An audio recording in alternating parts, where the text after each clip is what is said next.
हमारे राज्य में आकर के और हमारे सामने गौ माता के ऊपर अत्याचार कर रहा है, ये तो भाई बहुत बड़ी अनर्थ की बात है। वो कोई और नहीं था, वही कलयुग था। जिस स्थान पर आगे हम कथा में बताएंगे, तो कलयुग का वास हो गया था। जब कलयुग का वास हुआ तो राजा परीक्षित ने उसके जो है समीप जाकर के उनसे पूछे कि महाराज आप कौन हो?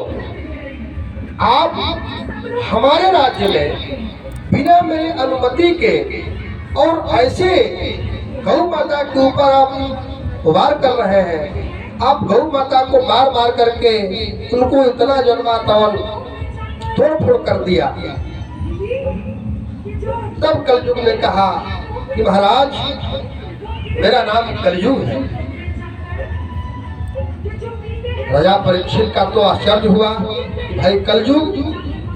बोले कि हाँ, हमारा ही नाम कलयुग है महाराज। अब आपसे मेरी विनती है कि आप ऐसा कीजिए कि हमको अपने राज्य में रहने के लिए स्थान दीजिए।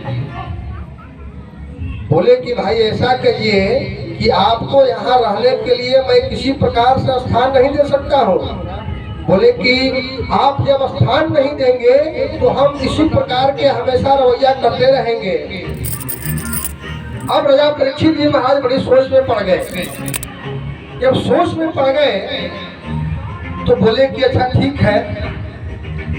तो राजा परीक्षित के द्वारा महाराज कलयुग को, जो कलयुग चल रहा है, अभी तो प्रथम चरण है, कलयुग को 4 स्थान दिया। आप लोग जानते होंगे कहाँ कहाँ दिया है? आप बताइए। हम बता रहे हैं। सबसे पहला स्थान दिया कि जहां पर लोग जुआ खेलते हो, जहां पर लोग शराब पीते हो, उस स्थान पर पहला स्थान कलयुग का दे दिया। दूसरा स्थान जहां पर मांस मदिरा आदि अंडा इत्यादि जो भी लोग बेचते हैं खाते हैं, दूसरा स्थान दे दिया जो है मांस मदिरा पर। और तीसरा स्थान कहाँ दे दिया? वेश्यावृत्ति में। जहाँ लोग वेश्यावृत्ति में जाकर के अपना रुपया पैसा खाने इत्यादि खर्च करते हैं, वहां पर जो है कलयुग का जन्मांतर स्थान दे दिया। और बोला कि महाराज ये तो तीसरा स्थान आपने दिया, ये तो हालांकि अब तो भाई आपका राज्य है, अब आप इस राज्य के राजा हैं, आप जो कहेंगे उसको तो मानना ही पड़ेगा। लेकिन एक स्थान ऐसा दे दीजिए जो कि कम से कम उस स्थान पर हमारा भी कुछ लाज रहे। यदि हम उस स्थान पर रहे तो अपने आप को भी हम थोड़ा सा गौरव समझे कि नहीं, हम भी उस स्थान पर हैं। बोले कि ठीक है। चौथा स्थान सोना में दे दिया गया। और इधर महाराज जो परीक्षित राजा थे, वो सोना के मुकुट पहन करके शिकार खेलने के लिए जा रहे थे। जब चौथा स्थान जैसे ही सोना में दिया महाराज जन्मातवन परीक्षित ने कलयुग को, तो उनके सबसे पहले राजा परीक्षित के मुकुट में जो है हमारे कलयुगी महाराज वहां पर स्थान ले लिए और वास हो गया। तब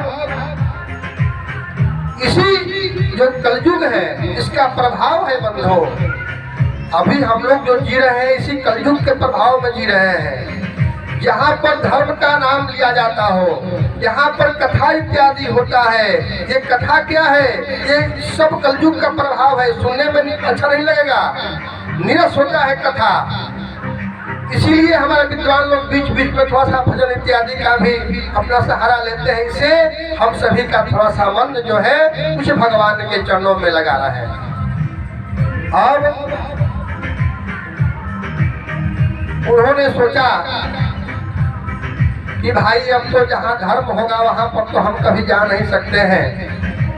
सबसे पहले अपना जन्मातवन जहाँ जुआ इत्यादि होता है वहाँ पर कलयुग का वास होता है। हम और आप यदि जुआ इत्यादि खेलते हैं तो उसमें नाना प्रकार के न क्या क्या हम लोग अपने स्त्री तक भी बेच देते हैं। सब कलयुग का प्रभाव है। मांस मदिरा खाते हैं।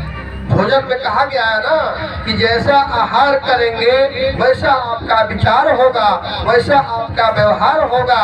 और यदि आपका आहार ठीक नहीं होगा तो फिर विचार बदल जाएगा।